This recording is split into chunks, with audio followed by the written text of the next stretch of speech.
Hi, I'm Storm Miguel Flores, and I am a Mexicana Maricon singer-songwriter. Well, I haven't performed at a college campus in a really long time. It reminds me back in the day when I was a young lesbian in Albuquerque, New Mexico, and I used to perform at the college campus Take Back the Night marches. There's just always action happening on college campuses, which is very exciting. My name is Shauna Virago. I'm a transgender provocateur musician.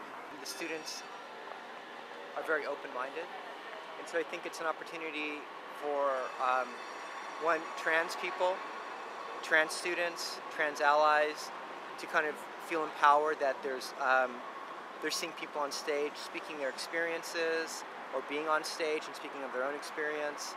And I also think it's great for the non-trans students to kind of be exposed to trans people that are empowered, that have pride, that we're viable, that we have things to say. You know, for me, I take it very seriously that I want to represent when I go to these kinds of events. And for me, I really feel growing up, I didn't have a lot of transgender role models that really spoke to my experience. As a rock and roll musician, I didn't really ever see myself fitting into the gender binary or trying to assimilate completely as a gender normative person. And so I feel showing up, my heart really speaks to those folks that are also in a similar path as artists or musicians, or just people that realize the gender binary isn't for them.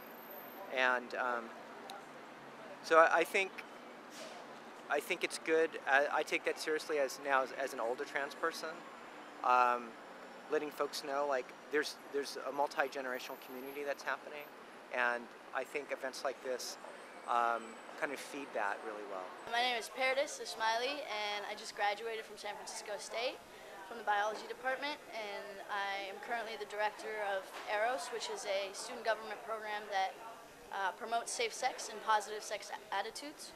And part of that is enlightening people on various issues around sexuality and gender, and that's why we're here today. We're having a panel that is consisting of transgender folks and gender variant or non-conforming people. I'm really excited about the panel because it's something that is close to my heart. I've grown up identifying masculine most of my life. I wanted to have a sex change for a long time, and it wasn't until I came to San Francisco where I had a space where I could comfortably be masculine and still be in my female body, and that's when I really started to accept myself. And this panel is really symbolic of the struggle that I went through and watched other people around me go through. And I'm really excited for people who have never really had to think about their gender to see this and realize how much of their everyday life revolves around their gender and how much of it is really constructed by the society around them. The main dominant idea that this society, organizes our thinking and our experience, and the whole structure of gender is around this gender binary. And basically, the gender binary means this.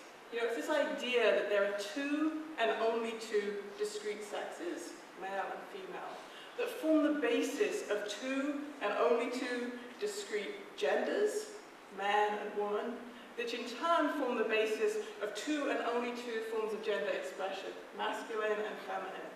Living beyond the binary or somehow outside these binary categories can bring a lot of challenges in an individual's life. After all, society is set up to impose a lot of pressure and penalties on those of us who don't conform to society's gender norms. I just always knew that, my gender was different. I didn't, today I identify as a trans male, trans masculine, but I don't identify as a man in the sense of a bioman. I don't identify that way. I think I'm very different from that because I also believe that there's more than this binary system. However, the external pressures from society for me to pick are kind of what I'm grappling with today as I transition and as I come out as a trans man in the world.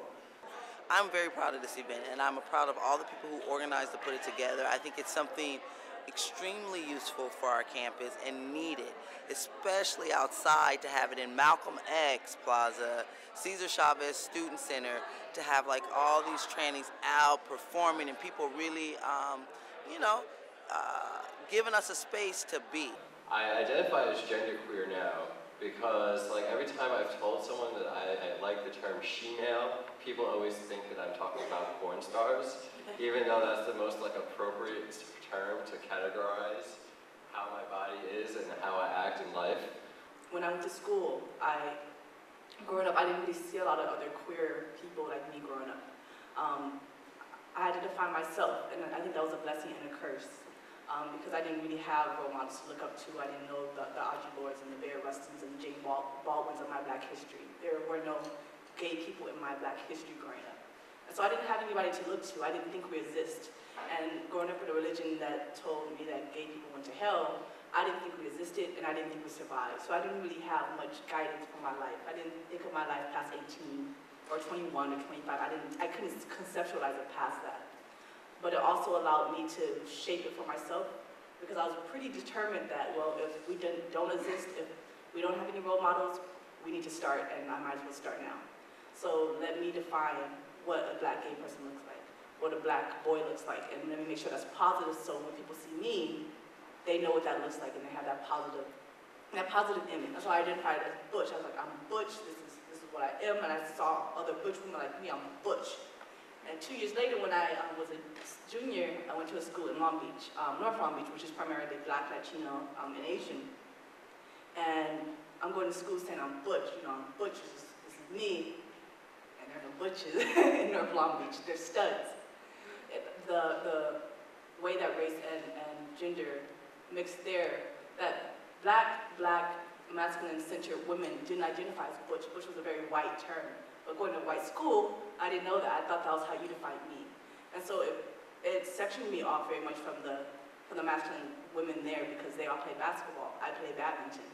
I wasn't one of them, and it made me feel very alone because I'm like, here are other Black, masculine-centered women like me, and they're saying I'm not one of them because I'm not aggressive. I don't play basketball. I'm not a stud. And I was like, well, what is a stud? And I didn't like what a stud was because it was presented to me